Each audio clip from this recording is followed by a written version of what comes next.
Imagine just walking into a clinic because your dog has this sudden, persistent limp. Yeah, and you're already stressed about your pet being in pain. Exactly.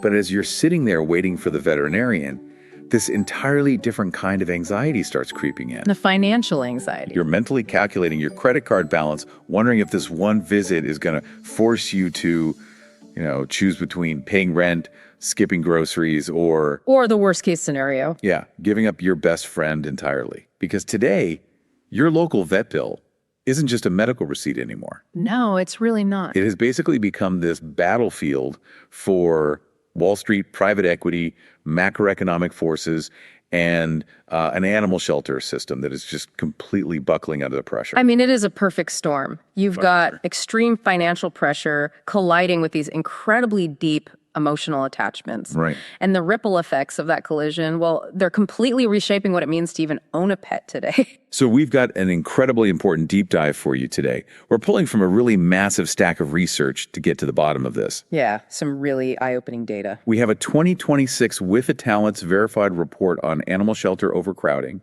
some really interesting consumer survey data from both Covetrus and Total Vet. Plus that massive industry overview from Cascadia Capital. Right. And to top it off, a highly provocative opinion piece from Starkman Approved looking into private equity in veterinary care. So we have a lot of ground to cover. We really do. And our mission today, for you listening, is to follow the dollar. We're going to trace a direct line from those corporate boardrooms all the way down to the cages at your local animal shelter. It's quite the journey. Okay, so let's unpack this. Because we are living in a massive paradox right now. I mean, Americans are treating their pets like literal family members more than ever before. Absolutely, they are family. But at the same time, these hidden financial barriers are quietly forcing an absolute crisis. Yeah, and to really understand that crisis, we have to start at the cash register. Let's do it. Let's look at the receipts. Because the fundamental cost of keeping a dog or a cat healthy, it has shifted so dramatically that it's actually outpacing almost every other household expense. Wait, really? Every other expense? Pretty much. I mean, the Starkman piece points out that veterinary care costs have surged 38.6% over just the past 5 years. 38.6%? Yeah, that is not a gradual, normal increase. That is a vertical climb. And if you're listening to this, I mean, you are probably feeling that exact climb in your own budget. No, without a doubt. Like, if we look at the Total Vet survey data, half of all pet owners, 50%, are now actively hunting for cheaper pet food. Which is a huge shift in consumer behavior. Right. And 35% have cut back on grooming, and 28% are just delaying or completely skipping their vet visits. Which is terrifying from a medical standpoint. It really is. I mean, it feels almost like a leaky bucket. Yeah. Or like a reverse subscription model. A reverse subscription? I like that. How do you mean? Well, instead of paying a flat, predictable fee for your pet, every individual touch point, the kibble, the flea medicine, the annual checkup, it's all suddenly demanding a massive premium. Dripping away at the budget. Exactly. And you can't just cancel the service without hurting an animal you love. No, you can't. But wait, I have to push back a little here. Because inflation is up everywhere, right? Yeah. Gas, groceries, housing. Sure. Is my dog's flea medicine just more expensive because, standard shipping costs are higher? Or is there something more structural driving up these specific vet bills so aggressively? Well, so it is a mix of both. But the structural changes are what you really need to pay attention to here. Okay, tell me more about that. If you look at the Cascadia Capital report, it confirms that basic supply chain inflation is absolutely a factor. Like the cost of moving goods around. Exactly.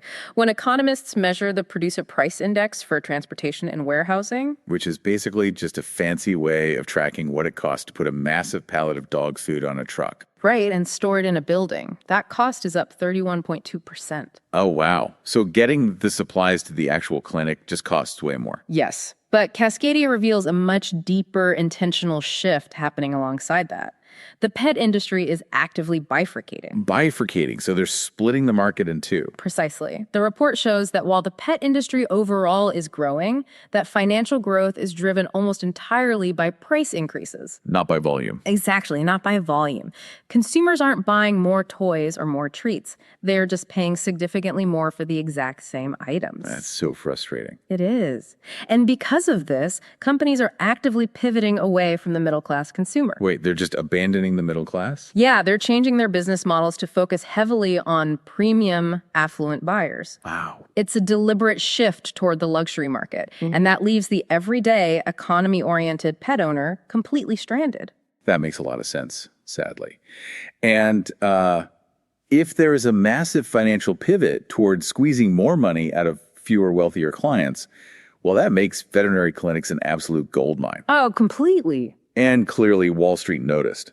Because if you look at who actually owns your local clinic, the name on the door might still say Main Street Vet. But the actual owner might be sitting in a high-rise in Manhattan. Exactly. And I was reading through the numbers in that Starkman piece, and the scale of this corporate takeover is just staggering. What's really fascinating here is how the historical layout of veterinary medicine just made it the perfect target for a corporate buyout. How so? Well, for decades, this was a highly fragmented industry. It was just thousands of independent mom-and-pop clinics. Right, local businesses. Yeah, but you also have a customer base that is deeply emotionally invested. Meaning they're way less likely to argue over a price when their dog or cat is sick. Exactly. Plus, you have steady, predictable demand. For an investor, that is an incredibly attractive target. And they hit that target hard. Starkman notes that today, between 30 and 50% of all general U.S. veterinary clinics are now owned by corporate entities or private equity firms. Which is a massive jump. Huge. A decade ago, that was less than 10%. Wow. And it gets crazier. If your pet needs specialty care, like oncology or emergency surgery, 75% of those practices are now under corporate or private equity ownership. 75%? That's a monopoly in some areas. Yeah, we're talking about massive acquisitions by firms like Shore Capital Partners and Blackstone. Now, we need to pause here for a second and be completely clear with you, the listener. Yes, very important point. We are neutrally reporting the perspective laid out in the Starkman article, as well as the industry's response to it. Right. We are absolutely not taking sides here. We just need to look at what both groups are claiming to understand the full picture. Exactly. It's essential to look at the motivations on both sides of this consolidation. So, the Starkman source argues that private equity firms are exploiting that deep emotional attachment we just talked about. The idea that you'll pay anything to save your pet. Right. The claim from critics is that these firms enforce strict procedure quotas on the veterinarians they employ. Procedure quotas. Yeah, the idea is that vets are pressured to upsell tests and treatments to achieve massive returns for investors. And we are talking about astronomical numbers, right? Like an internal rate of return of 53%. Yes, up to 53%. Let's translate that for a second. An internal rate of return of 53% basically means that for every dollar these investors pump into buying a local clinic, they expect to pull out massive accelerated profits over a very short period. Profits that are ultimately funded by your dog's x-ray. Right. But again, that is the argument from the critics. Yes. The private equity firms and corporate consolidators argue something entirely different. What's their take? They maintain that they are simply achieving necessary operating efficiencies. Operating efficiencies. Yeah, they argue that independent clinics were actually struggling to survive. And by stepping in, they can upgrade outdated technology, streamline the supply chain, and professionalize the back office operations. So the vets can just focus on practicing medicine instead of doing paperwork. Exactly. That's their stated goal. Okay, so operating efficiencies is essentially a polite corporate way of saying they're standardizing everything. Pretty much. They buy supplies in massive bulk, cut the overhead, and make sure every clinic runs on the exact same profitable formula, almost like a fast food franchise. That's a good way to visualize it. But if I'm the consumer, how do I navigate that? I mean, if I take my dog in with a limp, how do I know if the vet is recommending a $400 x-ray because it's a genuine medical necessity or because the clinic needs to hit a corporate efficiency quota for the month? And that right there, that underlying anxiety is exactly what is freezing consumers at the checkout counter. You'd be paralyzed. It creates a massive crisis of trust right at the very moment when prices are hitting record highs. Which brings a sudden emergency into a really harsh light. Because if you get hit with a surprise bill... And the Covetrus survey data shows the average emergency vet visit right now is exactly $618. $618? How are you supposed to pay for that out of nowhere? Most people simply can't.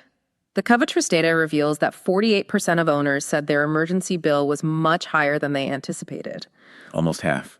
Yeah, and a staggering 59% have absolutely zero financial plan for an emergency pet expense. Zero plan. So, I mean, if you don't have the cash, what do you do? Well, the data says 24% of owners delay the treatment, Oh, no. and 20% just skip the vet visit entirely. That is heartbreaking. And for the people who do actually walk through the doors, they are leaning incredibly hard on debt right there. Heavily.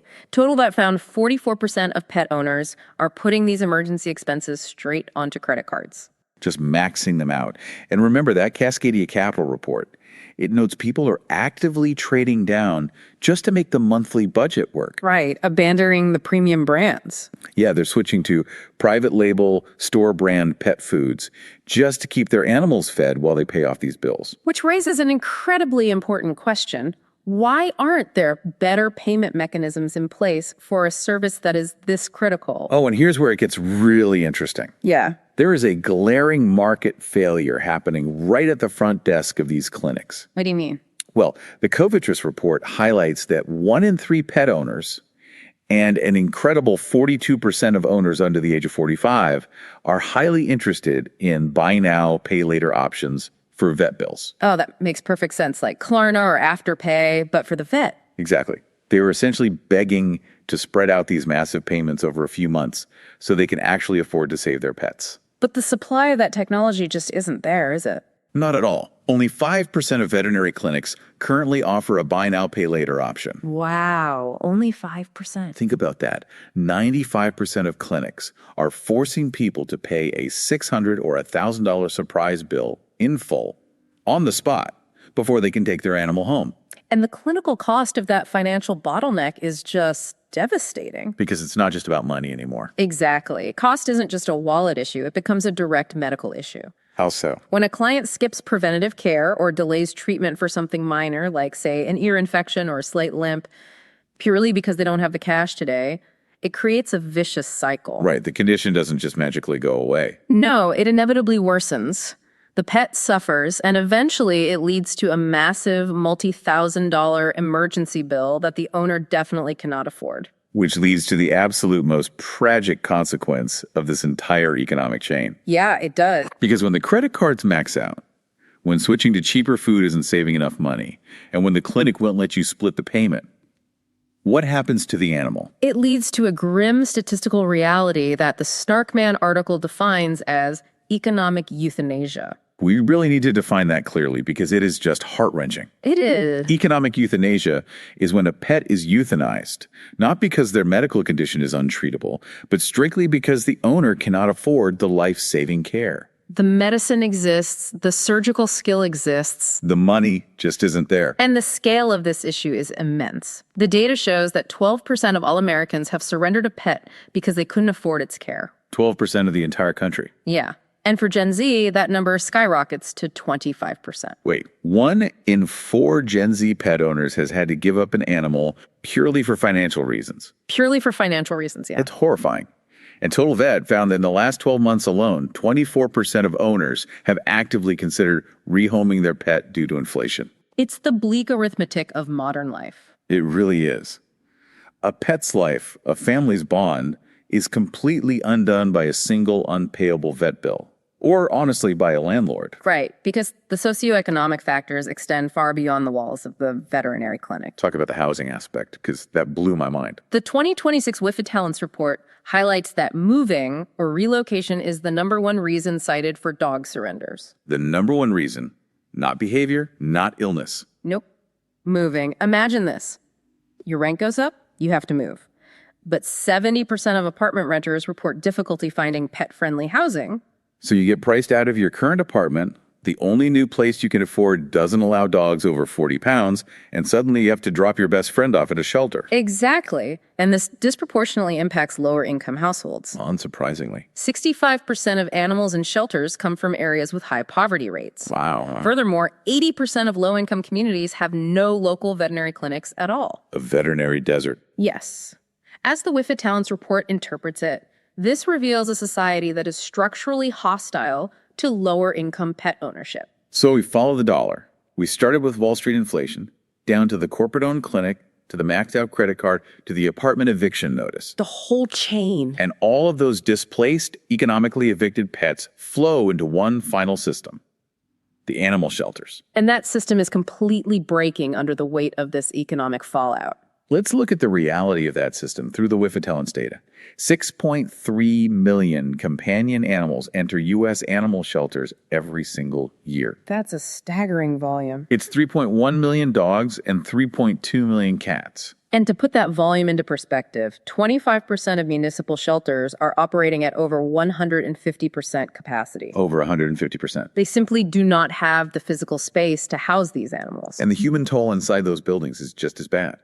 Shelter staff turnover has reached 40% because the daily stress of overcrowding is unbearable. It's completely burning people out. Plus, it costs an average of $600 to $900 to care for an animal during its shelter stay.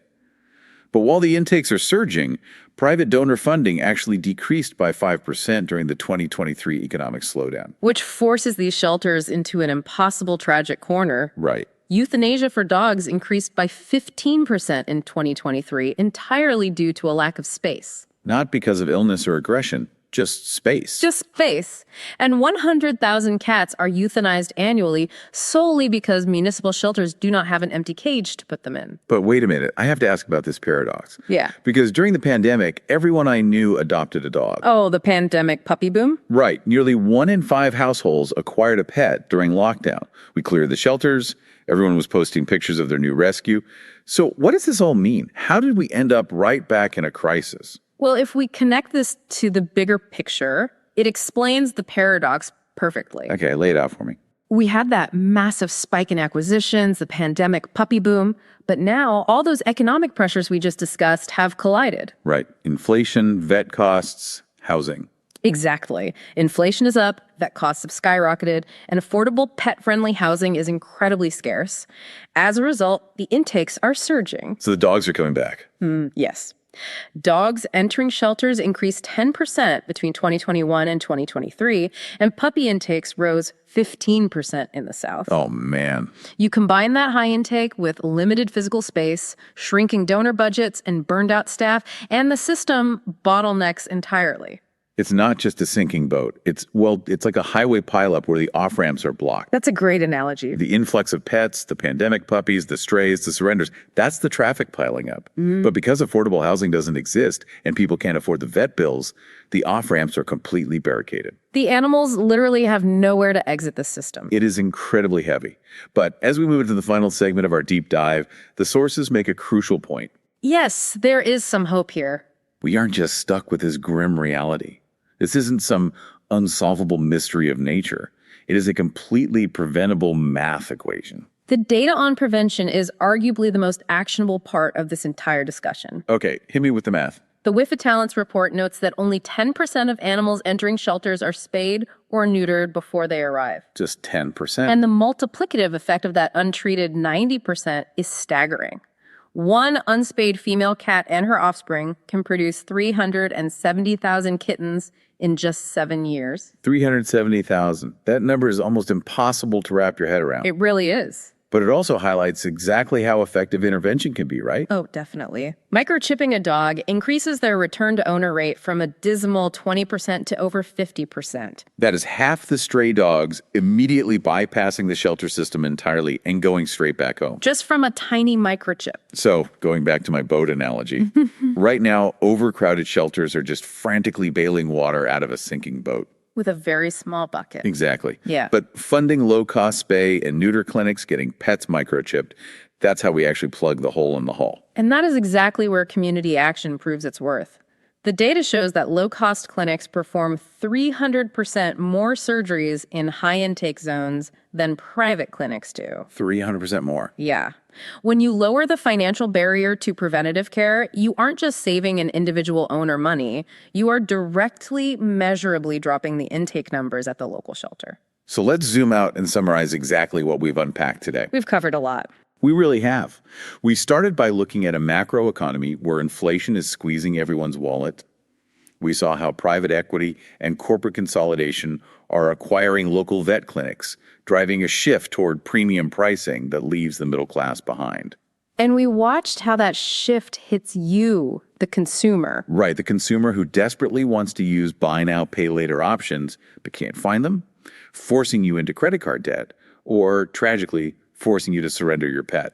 And we saw how all of that economic displacement ends up overwhelming our local animal shelters. But there are immediate takeaways for you listening to this right now. Yes, actionable steps. If you have a pet, be proactive.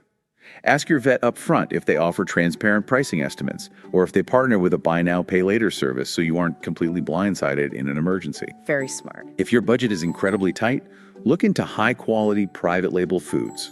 The data shows a massive shift towards store brands for a good reason. It saves a lot of money without compromising nutrition. Exactly. And if you have the space and the heart, consider fostering. 30% of shelters right now are relying on foster homes just to physically expand their capacity beyond their brick and mortar walls. You can literally be the extra space they need to save a life. And I think that's a beautiful place to wrap up. But you had one last thought from the research, right? Yeah, I want to leave you with a final thought to mull over. We've seen how veterinary costs are soaring due to corporate consolidation and how pet owners are being squeezed to the absolute breaking point. Right. If this trajectory holds, could the future of pet care actually mimic the recent pivot we've seen in human healthcare toward telehealth? Oh, wow. That completely changes the landscape. Imagine a near future where decentralized, AI-driven at-home diagnostics become the norm. Like checking your dog's ears with an app. Exactly. A future where you can use your smartphone or a mail-in kit to catch illnesses early, fundamentally bypassing the traditional private equity-owned vet clinic entirely. That is fascinating. It could save owners thousands of dollars, democratize access to basic care, and ultimately keep millions of pets out of the shelter system. That flips the entire model on its head. Suddenly, that long, complicated, overwhelming receipt we talked about at the very beginning, maybe you won't even have to print it.